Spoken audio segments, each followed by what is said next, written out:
Tenho o prazer de conceder a palavra ao excelentíssimo senhor deputado federal, ex-ministro da Integração Nacional, doutor Ciro Gomes, pelo prazo de 10 minutos.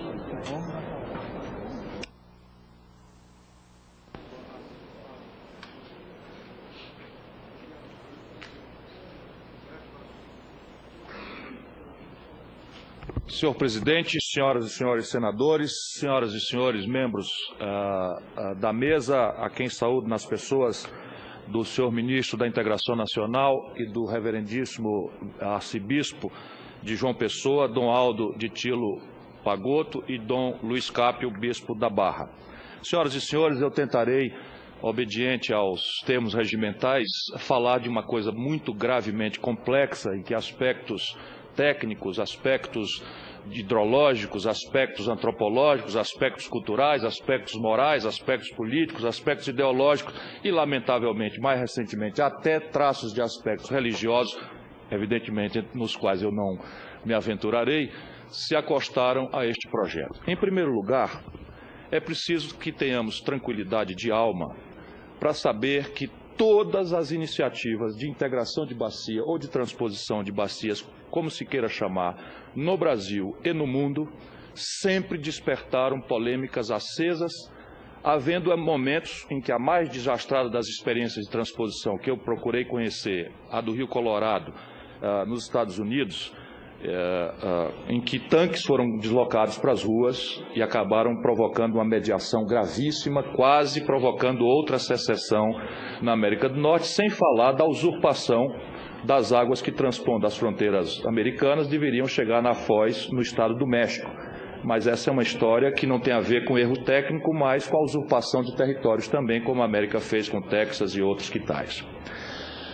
No Brasil, nós conhecemos experimentos que não despertaram tanta polêmica, embora houvessem também despertado alguma. A cidade de São Paulo é abastecida por uma transposição de bacias, a do rio Piracicaba, que extrai do rio Piracicaba mais de 70% da sua vazão natural destinada à Foz. E a cidade do Rio de Janeiro é abastecida por uma transposição de bacias, esta do rio Paraíba do Sul, que transpõe também uma vazão superior a 70% da vazão natural do rio destinada à sua foz, pelo sistema Guandu, e o outro pelo sistema Cantareira. No Nordeste brasileiro, este projeto vem sendo mencionado por um empirismo, que inclusive atrapalha muito, até hoje, neste debate, atrapalha demais a percepção correta, equilibrada de um conflito.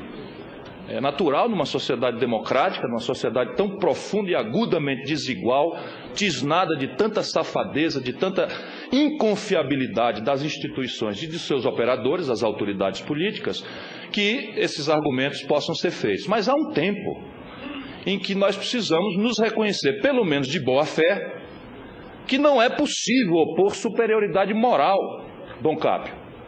Eu dirijo especialmente a Vossa Excelência. Não é possível que Vossa Excelência se considere intérprete superior do valor moral e ponha, por exemplo, um modesto militante de 30 anos na vida pública brasileira, a partir de uma base no Nordeste, como alguém que esteja movimentado numa posição antagônica de Vossa Reverendíssima por interesses subalternos. Eu não estou movido por interesse, indignação, Vossa Excelência Reverendíssima, porque, por exemplo, e é por aqui que eu entrarei na parte mais técnica, Vossa Reverendíssima é induzida a um gravíssimo erro que, para nós, nordestinos do Nordeste Setentrional, olhe para mim, Dom Cápio, obrigado, chega às raias da indignação. Vossa Reverendíssima afirmou nesta tribuna, e eu sei que não há má fé, que Fortaleza, o habitante de Fortaleza, tem mais água do que o habitante de São Paulo. Vossa Reverendíssima não tem obrigado, mas eu governei o estado do Ceará.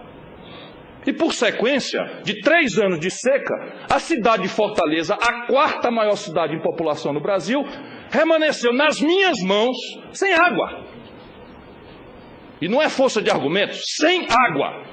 3 anos de racionamento e o 3º ano acabou a água para 3 milhões de habitantes da região metropolitana de Fortaleza. Qual é o equívoco da observação empírica? É que São Paulo tem fonte perene de água. O rio Piracicaba é um rio permanente. E as capitais do Nordeste Setentrional, todas elas, e as cidades inteiras, têm fontes perenes ou não perenes, dependentes do ciclo caprichoso da chuva. Isto é uma obviedade. Pode ser manejada com a inteligência humana. É o que tenta o projeto São Francisco. E eu vou afirmar, para provocar intelectualmente, naturalmente, que este projeto, menos por mérito do governo do presidente Lula, menos, evidentemente, por qualquer mérito que eu possa ter tido na concepção derradeira deste projeto, atingiu um escopo, graças à qualidade da crítica de boa-fé, graças às contribuições de boa-fé, críticas que o projeto recebeu, uma concepção, um escopo, onde é possível afirmar, para provocar intelectualmente, que o projeto, ao beneficiar 12 milhões de pessoas, não a população difusa. Deixe-se aqui muito claro, o projeto São Francisco não tem nenhuma resposta para as populações que vivem dispersas pelo semiárido do Nordeste. Não adianta manipular este argumento. O projeto destina-se ao abastecimento humano e à dessedentação animal, prioritariamente, mas não exclusivamente, conforme os termos da outorga da Agência Nacional de Águas, que vale como documento a ser acionado pelo Ministério Público. Fora verdadeiro de que o projeto é uma falsa anunciação de dessedentação animal e abastecimento humano para atender a um interesse subalterno, clandestino, não confessado e safado de atender ao grande negócio, às empreiteiras ou coisas que tal, e esta intolerável suspeição moral não podemos aceitar. Este monopólio da boa-fé não pertence aos críticos do projeto, e eu os respeito a todos, os debatedores aqui, a todos eu já estive. O lamentável desses debates, senhor presidente, é que nós entramos todos com uma opinião e sairemos todos rigorosamente com a mesma, na média dos interlocutores que aqui estão, com quem eu já debati muitas vezes. Vale para terceiros, de boa-fé, para procurar conhecer equilibradamente onde é que está a razão, se alguma há possível de ser apurada nesta contradição.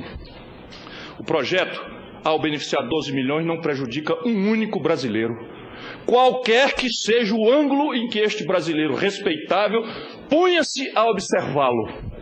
Seja um observador preocupado com as questões ambientais, seja um preocupado com a concentração de renda no país, razão de ser da minha vocação na vida pública, seja aquele outro preocupado com a moralidade, seja ele preocupado com as concepções estratégicas de como se deve relacionar o Estado com os interesses da sociedade, inclusive nos seus rituais, inclusive e especialmente nos seus rituais.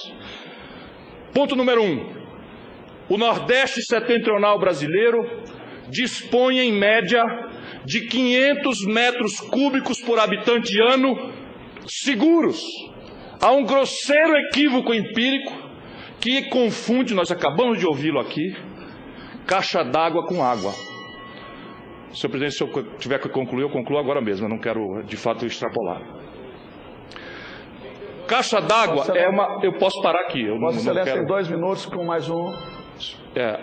O projeto, alguns críticos acham que o fato de existir um açude como Castanhão, com capacidade de reservar 5 bilhões de metros cúbicos, eu iniciei e concluí esta obra.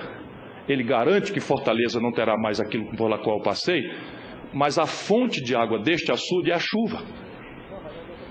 Portanto, a capacidade segura, que é a única que interessa para o abastecimento humano, reduz-se a 20% por números que são tecnicamente incontestáveis.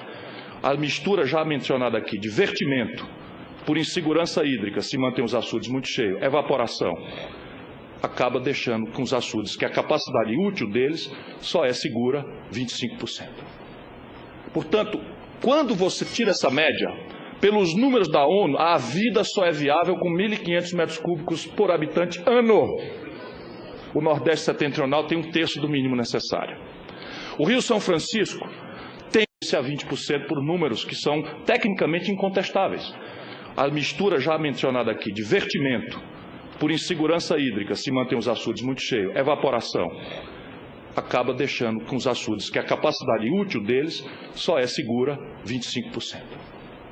Portanto, quando você tira essa média, pelos números da ONU, a vida só é viável com 1.500 metros cúbicos por habitante ano.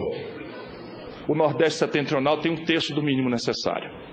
O Rio São Francisco tem 3.850 metros cúbicos por segundo de vazão média.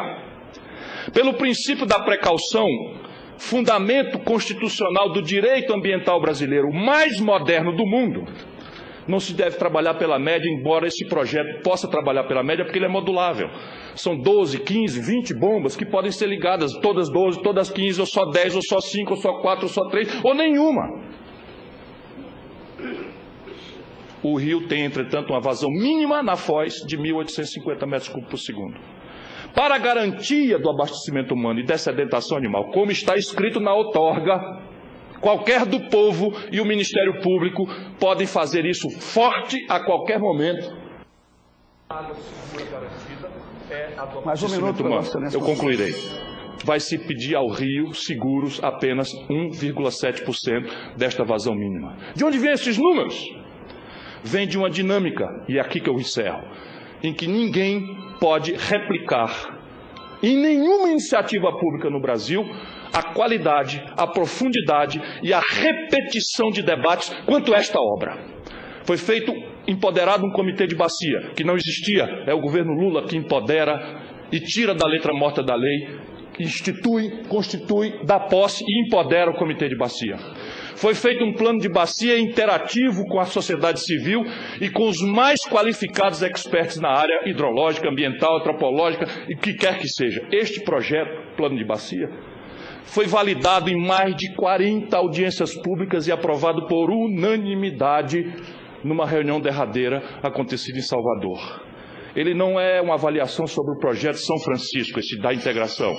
Ele é apenas um projeto que garante que o rio tem, hoje, 90 apenas metros cúbicos de água utilizados, tem 360 metros cúbicos disponíveis para novos consumos, todas as demandas até 2050 dos estados ribeirinhos para irrigação ou quitais não pedem mais do que 200 metros cúbicos por segundo. Supondo que tudo o que se fez no rio até hoje para consumo são 90 metros cúbicos.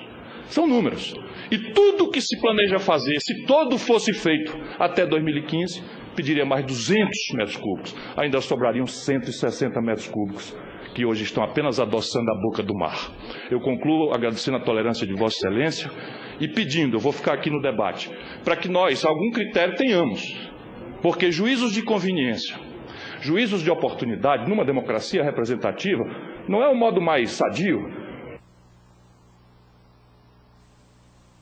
institucionalizada como a nossa, são dados pela eleição do presidente da República. Não por acaso, uma coincidência desagradável, todos os críticos da política na Bahia, em Sergipe, em Alagoas, perderam as eleições. E o presidente Lula, no auge aceso desse debate, ganhou em todos esses lugares. Muito obrigado.